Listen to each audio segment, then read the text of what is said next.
Party మారినా విజయం సొంతం చేసుకుని సంతోషంలో ఉన్నటువంటి మాగుంట శ్రీనివాసులు రెడ్డికి పెద్ద షాక్ సుప్రీంకోర్టు తాజా వ్యాఖ్యలు. ఏదైతే కవితకి బెయిలిచ్చేటటువంటి సందర్భంలో కేజ్రీవాల్తో సమానమైనటువంటి కేజ్రీవాల్తో పలు దఫాలు మీటింగ్ అయ్యిందే మాగుంట శ్రీనివాసులు రెడ్డి, వాళ్ళ ఇంట్లోనే సమావేశాలు జరిగినాయి.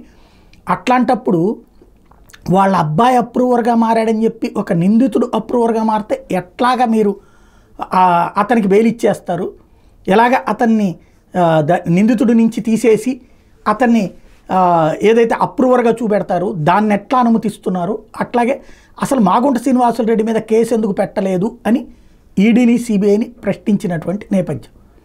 ఇప్పుడు అది పెద్ద షాక్. ఎందుకంటే మొన్ననే గెలిచామన్న సంతోషంతో ఉన్నటువంటి మాగుంటకి సుప్రీంకోర్టు ఏకంగా ధర్మాసనమే ఈ వ్యాఖ్యలు చేసిన నేపథ్యంలో ఏం జరుగుతుంది, సదరు దర్యాప్తు సంస్థలు ఆయన మీద కేసు పెడతారా? ఎందుకంటే ఆ మాటలు అన్నాక పెట్టకపోతే అసలు ఈ కేసే కొట్టుకుపోతుంది, పెడితే మాగుంట చిక్కుకుంటారు. ఏమవుతుందో చూడాలి.